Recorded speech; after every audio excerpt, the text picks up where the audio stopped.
Abençoe as nossas vidas, em nome de Jesus. Amém. Querido, sábado tivemos a oportunidade de fazer um pocket show lá na distribuidora Ômega. Foi muito bom, muito importante para nós. Também estávamos divulgando CD. Então, são as portas que Deus tem abertas aí para nós. Gostaria que você abrisse a sua Bíblia em Marcos.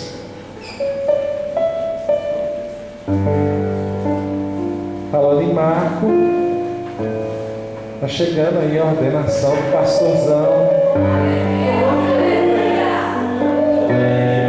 29 de agosto.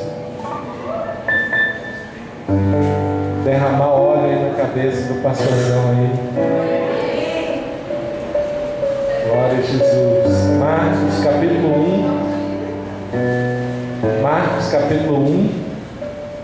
Versículo 14 e 15.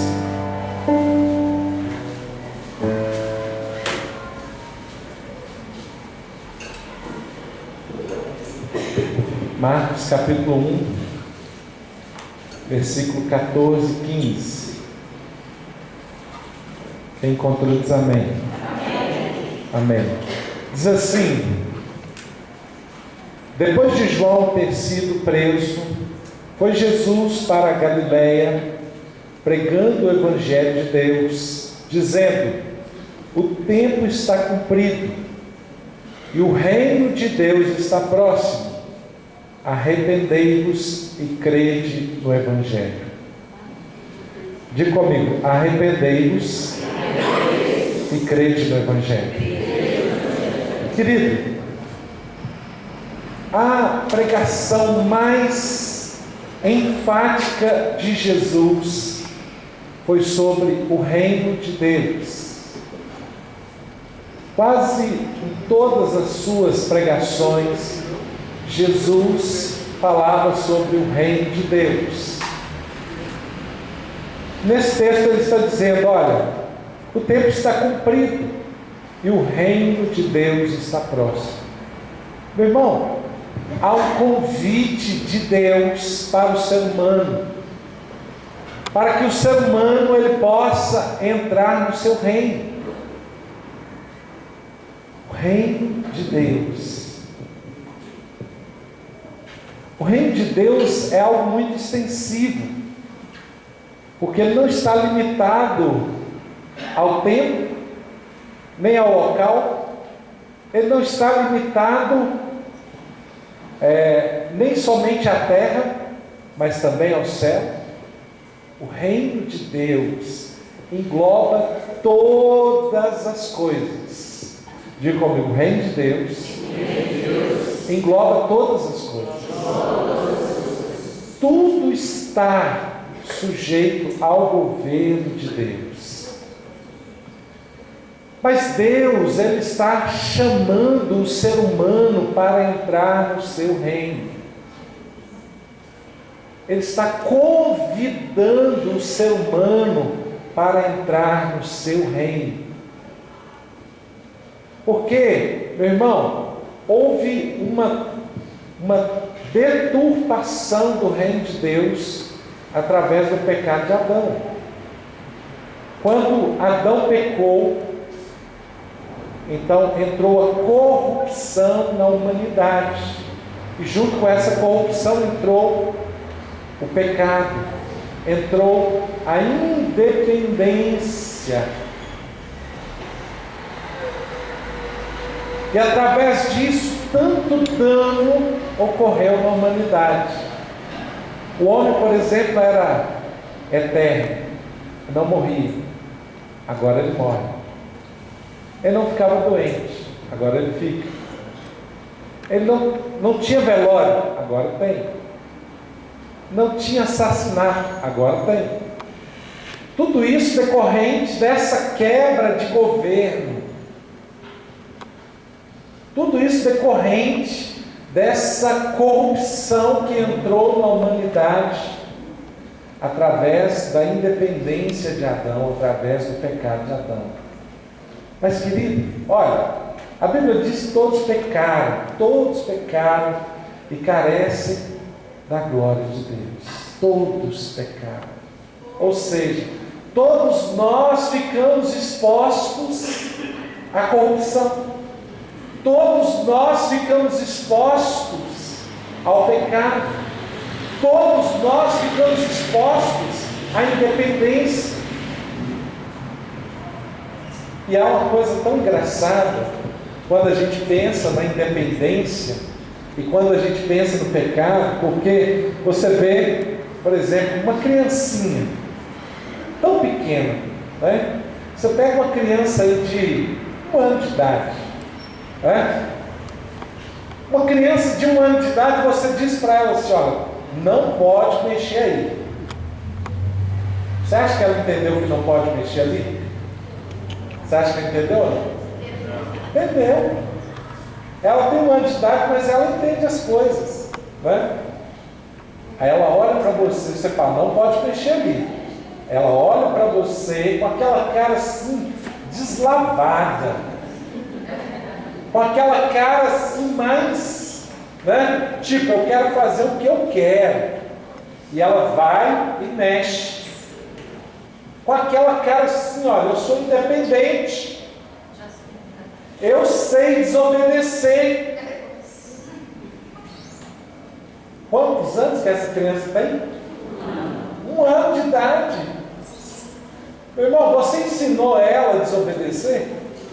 Sim ou não? Não. Você ensinou ela a ser independente? Sim ou não? Não.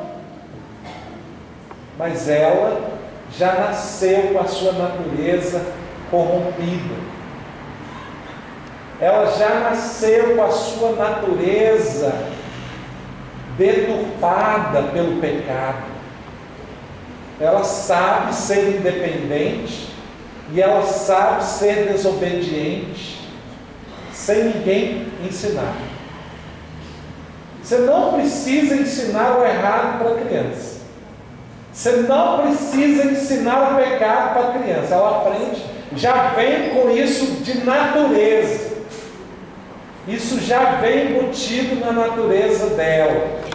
E ela já nasceu corrompida pelo pecado. Já imaginou uma coisa trágica essa? Já imaginou? Uma criança de 1 ano de idade, ela já está corrompida pelo pecado. Ela já está corrompida pelo mal. 1 ano de idade. Porque ela já nasceu com essa natureza deturpada. Meu irmão, ninguém precisa ensinar o ser humano errado, ensinar o ser humano a odiar, ensinar o ser humano, né, a defraudar. Ninguém precisa ensinar essas coisas. Não precisa. Isso já está na natureza corrompida do homem. Já está na natureza corrompida do homem. A violência, o mal, tudo isso já vem embutido nessa natureza corrompida. Mas há um convite de Deus para o ser humano. Deus está chamando o ser humano para entrar no seu reino. Diga para o seu irmão que está do seu lado: Deus está te chamando para entrar no seu reino. Irmão, há um convite de Deus para você e para mim. Esse convite é um chamado. Ele está dizendo: olha, você quer entrar no meu reino? Você quer participar do meu reino? Você quer se livrar dessa corrupção? Você quer se livrar dessa independência? Você quer se livrar desse pecado? Eu digo para você uma coisa: tem muita gente que acha que entrar no reino de Deus vai ser algo muito fácil, e principalmente porque há uma deturpação na pregação do Evangelho, onde as pessoas estão declarando que para você entrar no reino de Deus basta você levantar a mão e aceitar Jesus. Levanta a mão e aceita Jesus, pronto, você já está no reino de Deus. Agora você já faz parte do reino de Deus. E aí, por causa dessa pregação, as pessoas estão achando que é simples entrar no reino de Deus. As pessoas estão achando que é algo muito fácil entrar no reino de Deus. Então não tem sacrifício, não tem, porque ainda tem aquela pregação, né, que diz que você não tem que pagar o preço, porque Jesus já pagou o preço, né? Meu irmão, Jesus já pagou o preço da sua salvação, é verdade. Mas você precisa entregar o governo da sua vida para Ele. E eu vou dizer para você, esse é o preço que você precisa pagar.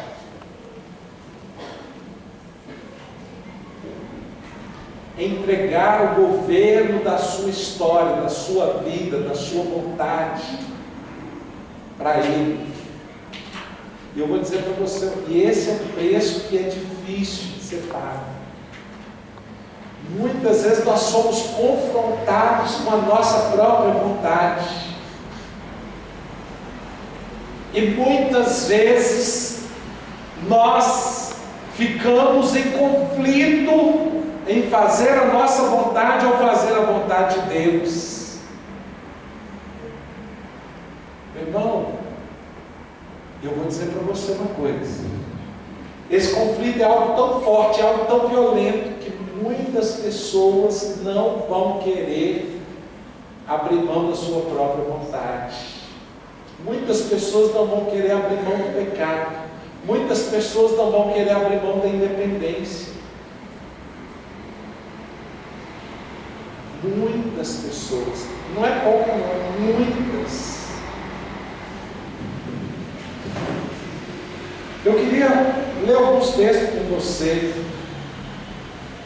Vamos ler o texto de Mateus capítulo 7.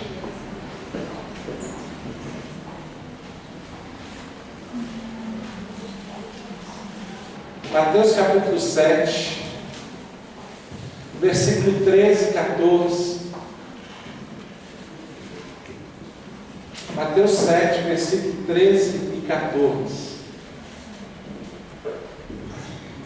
Quem encontrou diz amém. Amém. Amém. Aqui diz assim: entrai pela porta estreita, larga é a porta e espaçoso o caminho que conduz para a perdição, e são muitos os que entram por ela. São quantos? Muitos os que entram por ela.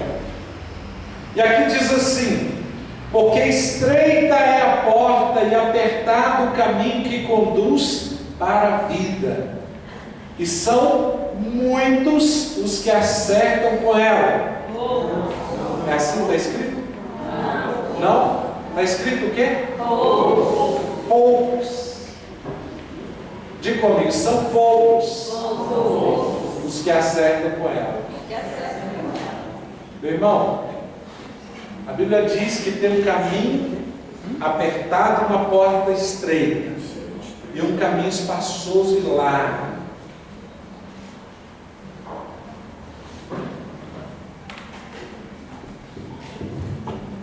O caminho do reino de Deus é um caminho apertado, uma porta estreita.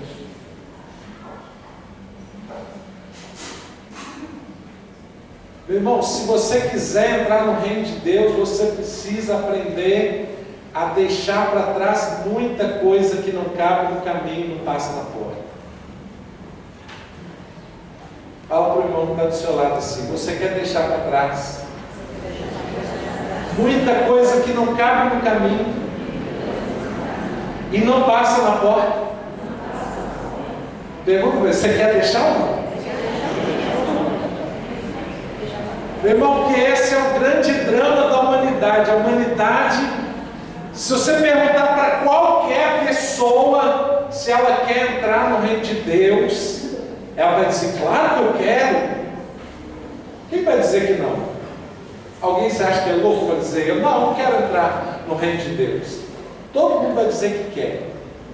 Agora, na hora que eles começam a perceber o que tem que deixar para trás,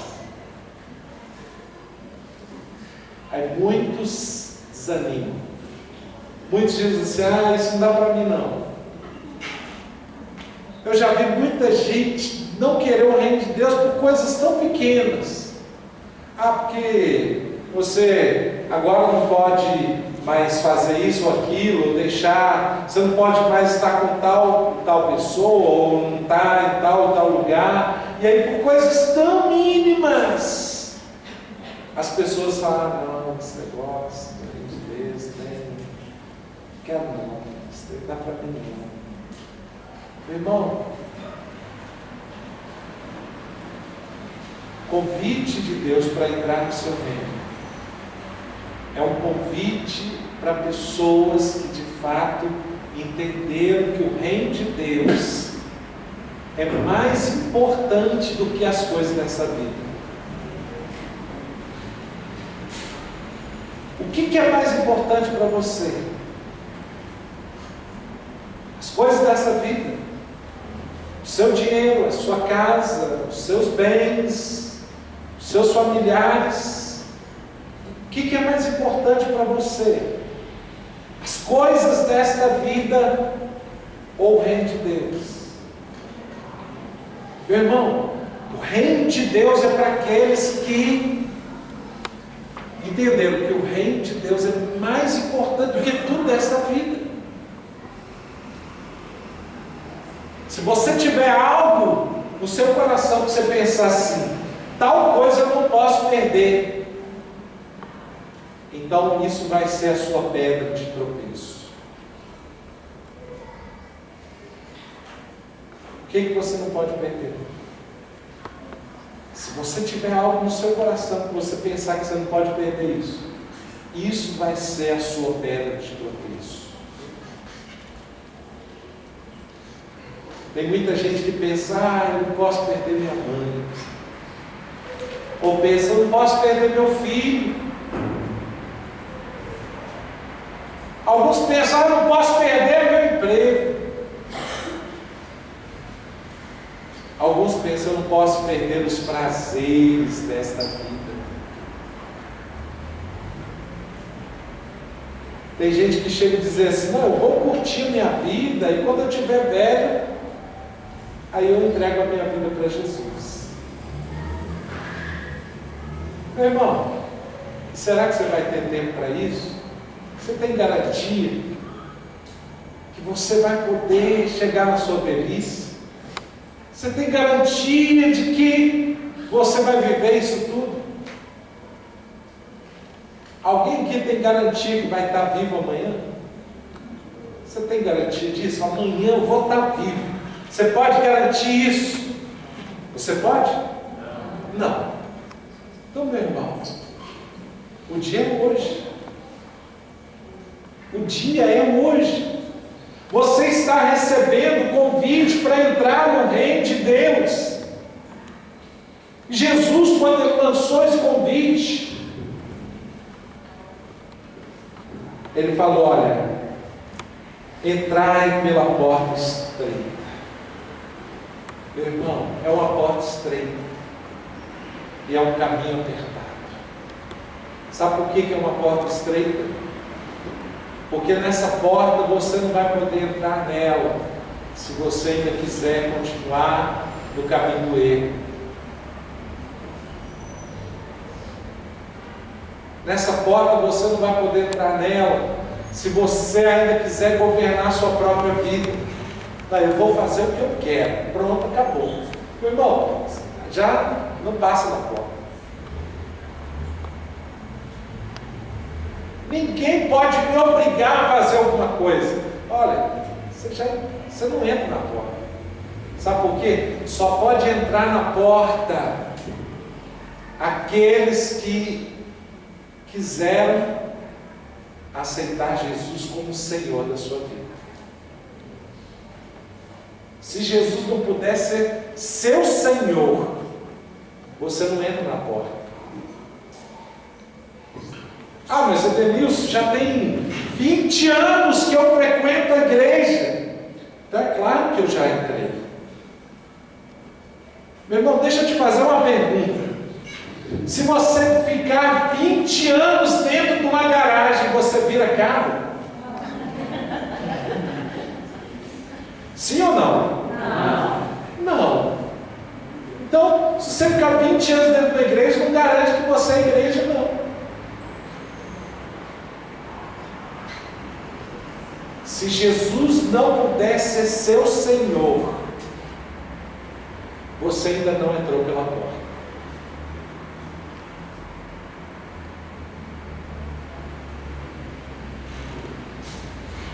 Então, o que significa você confessar Jesus como seu Senhor? Porque é engraçado, né? Eu lembro que eu ouvi uma vez uma pessoa que falou assim: ah, é? É só confessar Jesus como Senhor? Jesus é meu Senhor. Confessei, pronto, acabou. Então resolvi o problema. Parece fácil, parece? Hã? Não é só falar que Jesus é seu Senhor. É realmente permitir que Ele seja o seu dono. É realmente permitir que Ele seja aquele que vai mandar em você. Se Ele é seu Senhor, você está abrindo mão de mandar em você. Eu lembro do último encontro da unidade, que foi aqui na comunidade, no último, né? Em maio. O pastor Edmilson falou assim: meu irmão, você vai colocar na sua mão aí agora todo o dinheiro que você tem na sua carteira. Na hora, meu irmão, porque teve de calor subir nos irmãos, deu um calorão nos irmãos, todo o dinheiro que está na sua carteira, você vai colocar na sua mão agora. Meu irmão,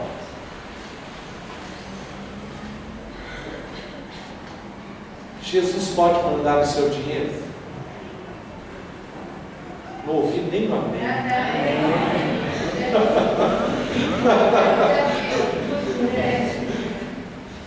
Nenhum amém eu não. Jesus pode mandar o seu dinheiro? Amém. Esse amém saiu assim, né? Mesmo eu reforçando que eu não ouvi nenhum amém, saiu um amém assim exprimido.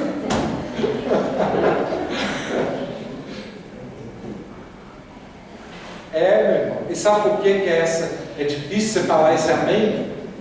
Sabe por quê? É porque você fica pensando assim: não, mas eu tenho que pagar a conta tal, tenho que pagar a conta tal. Como é que eu vou fazer se Jesus falar comigo agora? Me dá todo o seu dinheiro. E aí?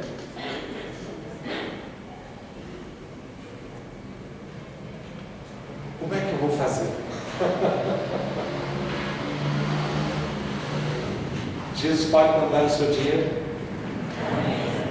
Amém.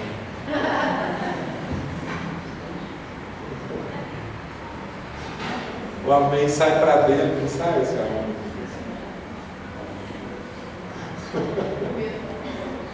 Se Jesus falar com você: se eu quero todo o salário seu desse mês, todo ele. Eu lembro quando, uma experiência que eu tive há muitos anos atrás, eu tirei férias e naquele período de férias aí a gente recebe, junto com as férias você recebe, pelo menos eu recebia na época, né? Salário do mês, salário de férias, um terço de férias, né? E tinha mais o quê? 13º, primeira parcela. A metade do 13º, ainda tinha esse negócio, metade do 13º. Meu irmão, era uma bolada, né? E eu lembro, olha bem, eu lembro nitidamente que nesse período que eu tirei férias, aí eu recebi o dinheiro, Jesus falou comigo que Ele queria que eu doasse aquele dinheiro todo para a igreja.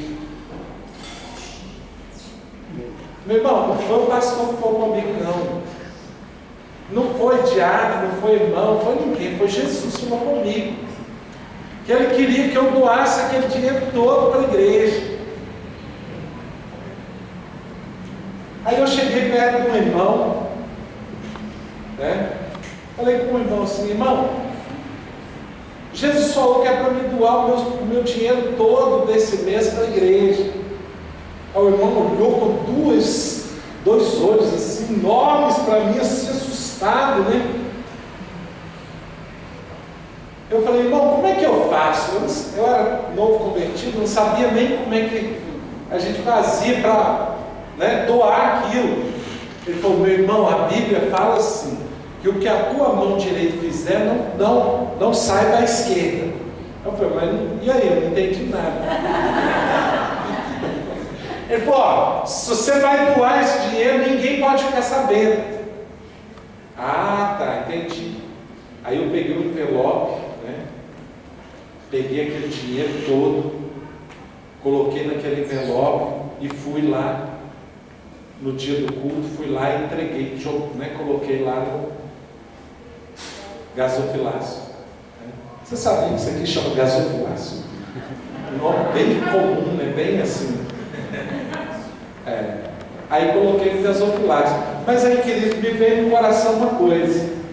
Eu falei assim: Senhor, o Senhor me pediu para me doar ao Senhor esse valor. Se o Senhor me pediu esse dinheiro, significa que o Senhor quer usar esse dinheiro para alguma coisa. E eu não quero dar para o Senhor só o que eu tenho. Eu quero dar mais.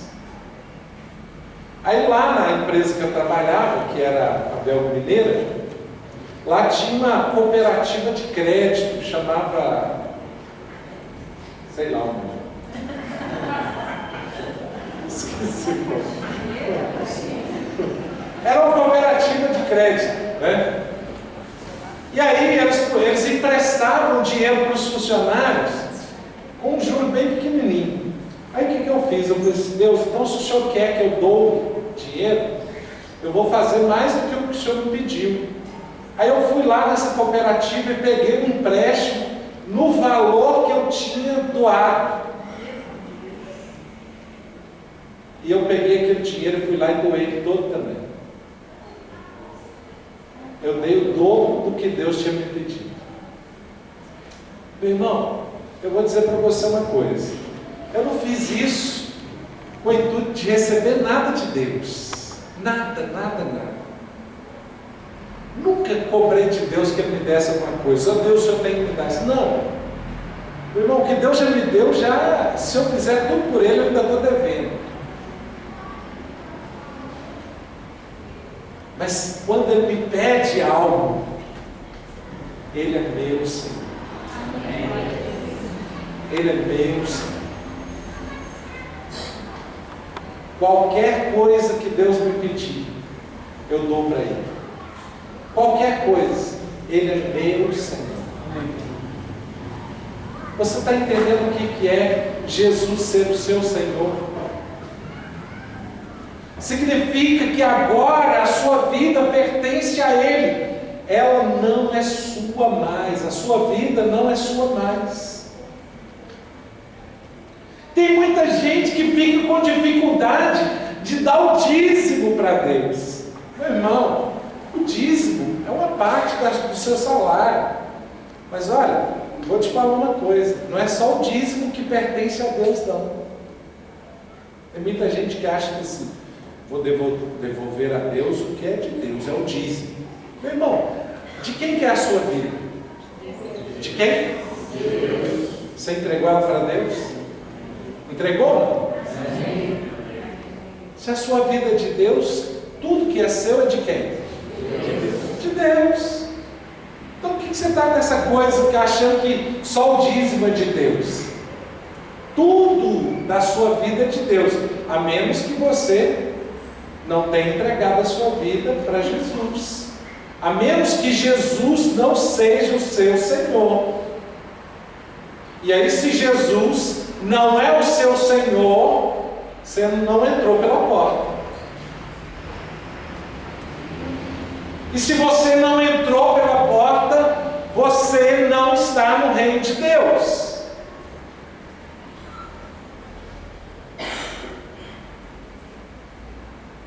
E aí eu pergunto para você, se você não está no reino de Deus, como que vai ser seu fim?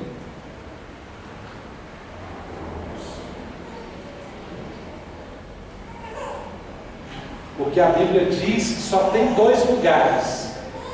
Diga comigo, a vida eterna e a condenação eterna. Diga comigo, vida eterna e condenação eterna. Se você entrou para o reino de Deus, você está onde? Vida eterna. Na vida eterna. E se você não entrou para o reino de Deus, você está onde? Na condenação eterna. Meu irmão, se Jesus não pode ser o seu Senhor, você não entrou no reino de Deus. E se você não entrou no reino de Deus, você está na condenação eterna. Aí você diz, mas Adenilson, eu já trabalho para Deus, eu já faço obras, eu já realizo, eu tenho um ministério. Aí eu li com você Mateus capítulo 7, versículo 13 e 14. Mas no mesmo capítulo, você vai ler comigo no versículo 21. No mesmo capítulo, Jesus está tratando dessa realidade. No mesmo capítulo. No versículo 21, Mateus 7, versículo 21. Quem encontrou diz amém. Amém. Repita comigo: nem todo que me diz Senhor, Senhor, entrará no reino dos céus, mas aquele que faz a vontade de meu Pai, que está nos céus. Meu irmão, olha, você ficar orando, Senhor, Senhor, não garante a você que você está no reino dos céus. Não garante. O que garante que você entrou no reino dos céus? O que garante? Fazer a vontade do Pai. Diga comigo, fazer a vontade do Pai. Sabe o que significa fazer a vontade do Pai? Significa que agora Jesus é seu Senhor. Significa que agora você obedece plenamente a Ele. Significa que você abre mão da sua própria vontade. Significa que você renunciou ao mundo, que você renunciou ao pecado, que você renunciou às trevas. Significa que você agora está plenamente disponível para obedecer a Jesus. Ele falou, nem todo que me diz Senhor, Senhor, entrará no reino dos céus, mas aquele que faz a vontade de meu Pai que está nos céus. Aí aqui ele continua dizendo, olha o que ele diz, muitos, quantos? Muitos. Não é poucos, não? Não. Ele diz, muitos naquele dia hão de dizer-me, Senhor, Senhor, porventura não temos nós profetizado em teu nome, e em teu nome não expelimos demônios, e em teu nome não fizemos muitos milagres? Meu irmão, eu pergunto para você, essa pessoa que deu essa resposta, aonde que você acha que ela estava? Na igreja. Aonde? Na igreja. Era uma pessoa que estava participando da igreja. Mas você acha que era uma pessoa comum na igreja? Uma pessoa que só ia de vez em quando na igreja? Não. era uma pessoa que, de certa forma, ela tinha um ministério. Ela profetizava, ela expulsava o demônio, e ela fazia muitos milagres. Era uma pessoa de ministério. Diga, ai, ai, ai.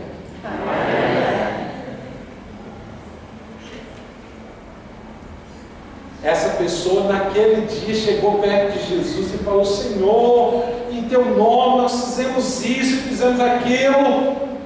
Então lhes direi explicitamente: nunca vos conheci. O que Jesus falou para essas pessoas? Nunca vos conheci. O que ele falou? Nunca vos conheci. Nunca vos conheci. Apartai-vos de mim os que praticais a iniquidade. Meu irmão, deixa eu te falar uma coisa. Olha, o que você faz para Jesus é importante, mas o que garante que você está no reino de Deus não é o que você faz para Jesus, mas é você de fato tê-lo como seu Senhor. Não é o trabalho que você executa para Jesus que te garante no reino de Deus, mas você fazer a vontade do Pai que está nos céus. Tem muita gente que tem ministério, que está dentro da igreja, tem ministério, mas não abre mão do pecado. Tem muita gente que tem ministério, mas continua mentindo. Tem muita gente que tem ministério, mas continua no pecado do adultério. Tem muita gente que tem ministério, mas continua na impureza, fazendo sexo antes do casamento. Tem muita gente que está no ministério, mas não abre mão do engano, não abre mão de passar os outros para trás. Irmão, deixa eu te falar uma coisa. O que garante que você está no reino dos céus, no reino de Deus, não é você ter ministério, mas é você fazer a vontade do Pai que está nos céus. É você ter Jesus como seu Senhor.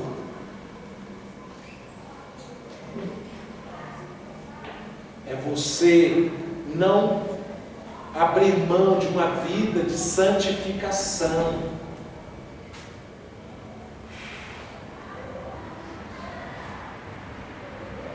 E olha, eu vou dizer para você, tem muita gente que está dentro da igreja, que só vai descobrir que está condenado no último dia.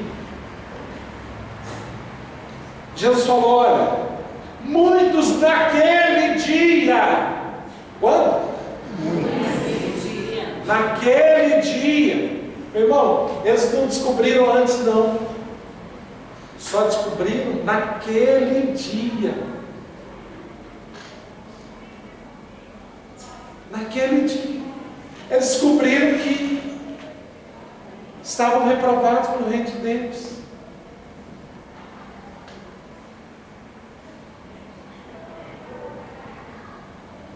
Há um chamado para nós.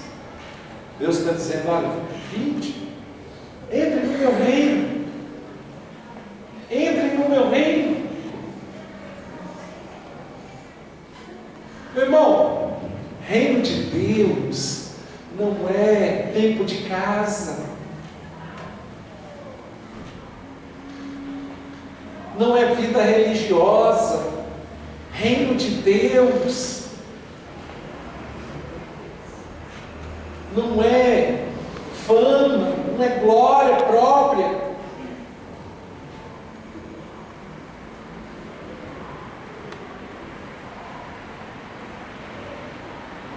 Não é o quanto você é conhecido.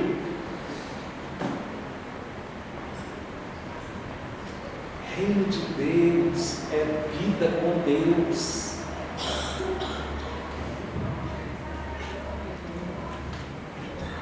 Deus está chamando você para o seu reino.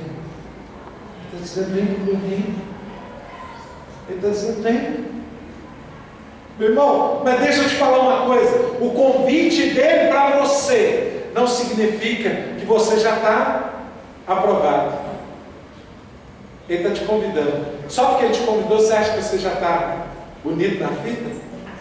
Tem gente que fala, Deus me convidou, né? Deus se importou comigo, né? Então, sabe como é que é, né? Ele não convida qualquer um, né?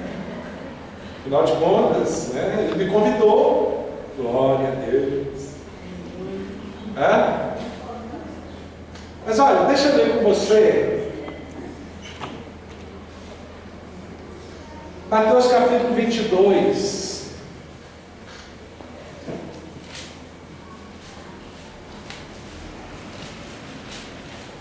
Mateus capítulo 22, a partir do verso 1.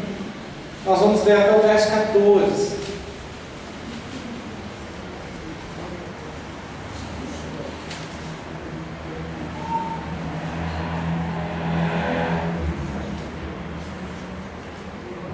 Mateus capítulo 22, a partir do verso 1. Quem encontrou diz amém. Amém. Aqui ele fala assim: de novo entrou Jesus a falar por parábolas, dizendo-lhes: o reino dos céus é semelhante a um rei que celebrou as bodas do seu filho. Então aqui ele está exemplificando o quê? O reino dos céus. Novamente, querido, Jesus está falando de quê? Do reino de Deus. E agora ele vai mostrar o reino de Deus através de uma parábola, que é a parábola das bodas. Então ele diz: o reino dos céus é semelhante a um rei que celebrou as bodas de seu filho. Então enviou seus servos a chamar os convidados para as bodas, mas estes não quiseram vir. Olha aqui. Deus mandou chamar os convidados para as bodas. Eles quiseram? Não? Não quiseram.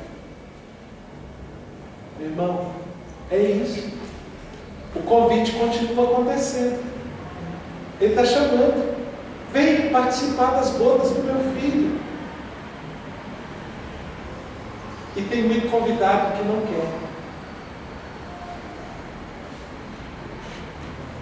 Ele diz: enviou ainda outros servos com este recado: dizei aos convidados: eis que já preparei o meu banquete, os meus bois e cevados já foram abatidos, e tudo está pronto, vinde para as bodas. Eles, porém, não se importaram, e foram, um para o seu campo, outro para o seu negócio, e outros, agarrando os seus servos, os maltrataram e mataram. Meu irmão, Deus está mandando chamar os convidados para as bodas. E olha, tem gente que não está dando importância a esse convite. Eu não estou com tempo desse negócio de ir para o reino de Deus. Não estou com tempo não, porque eu tenho que trabalhar demais. Eu tenho que cuidar do meu negócio, eu tenho que cuidar do meu trabalho, eu tenho que... meu negócio agora, eu não tenho tempo para isso. E tem alguns que, além de arrumar uma boa desculpa, ainda estão maltratando os servos de Deus que estão indo convidar. Maltratando e matando.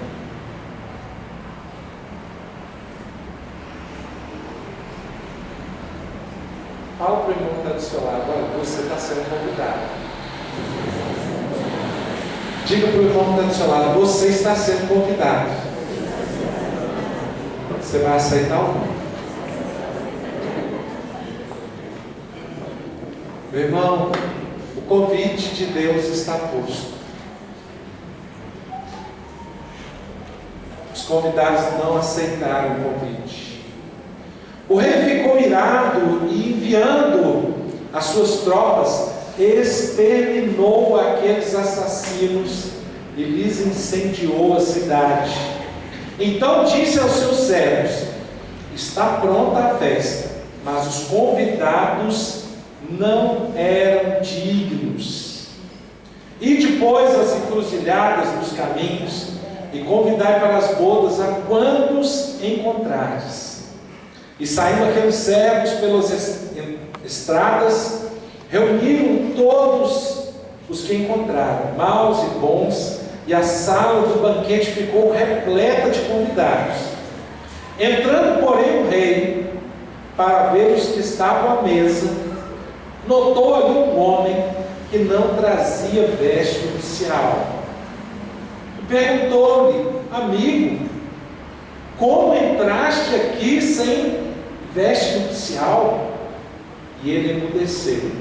Então ordenou o rei aos serventes: amarrai-o de pés e mãos e lançai para fora, nas trevas. Ali haverá choro e ranger de dentes, porque muitos são chamados. Diga comigo: muitos são chamados, mas poucos escolhidos. Diga mais uma vez: muitos são chamados, mas poucos escolhidos.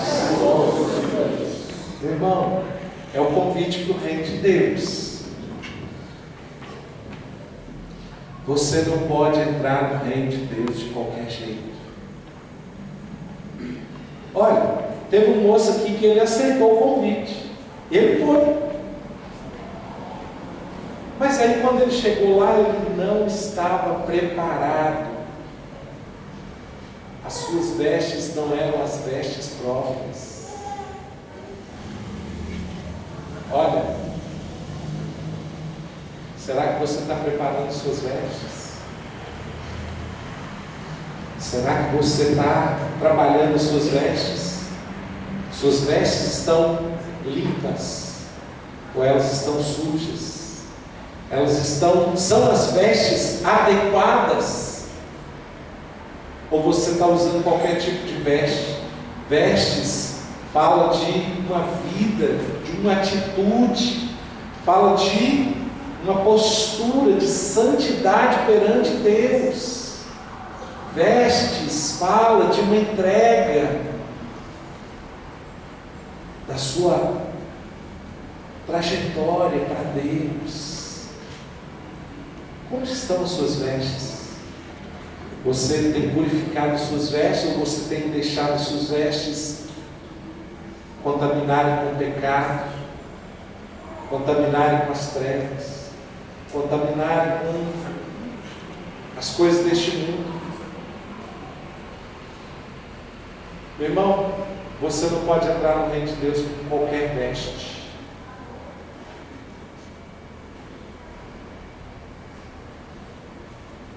Se você pegar o texto de Apocalipse, você vai ver que aqueles que vão entrar são aqueles que lavaram as suas vestes.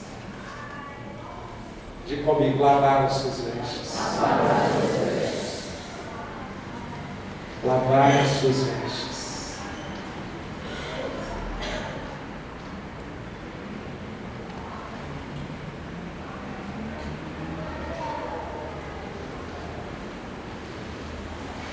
Aqui em Apocalipse 22, versículo 14, diz assim: bem-aventurados aqueles que lavam as suas vestiduras no sangue do Cordeiro, para que lhes assista o direito à árvore da vida e entrem na cidade pelas portas. Apocalipse 22, versículo 14. Bem-aventurados aqueles que lavam as suas vestiduras no sangue do Cordeiro, para que eles assistam direito à árvore da vida e entrem na cidade pelas portas. Meu irmão, você não pode entrar de qualquer jeito. Suas vestes têm que estar lavadas pelo sangue do Cordeiro. Você não pode entrar em pecado. Você não pode entrar estando na prática do erro, do pecado. Você não pode entrar fazendo aquilo que te agrada. O reino de Deus é para aqueles que querem viver em santidade. Diga comigo: o reino de Deus É para aqueles que querem viver em santidade. Irmão, ao convite de Deus. Ao convite de Deus para nós.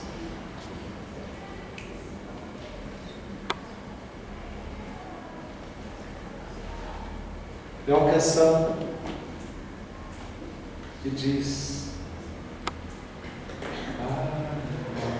Senhor, que estás no céu, santificado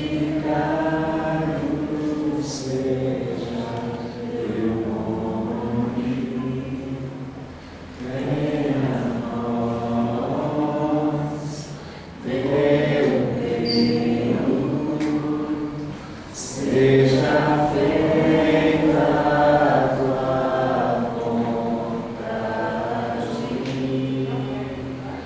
na terra como no céu.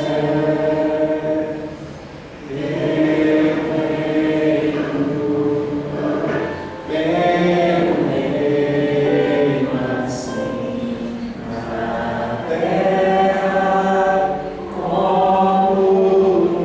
no céu.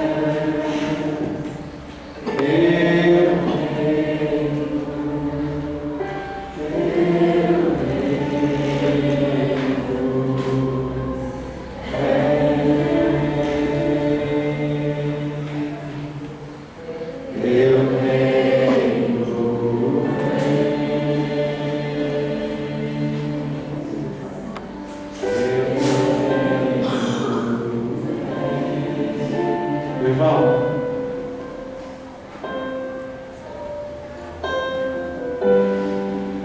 se você entender esse chamado de Deus para a sua vida nessa noite, gostaria que você ficasse de pé.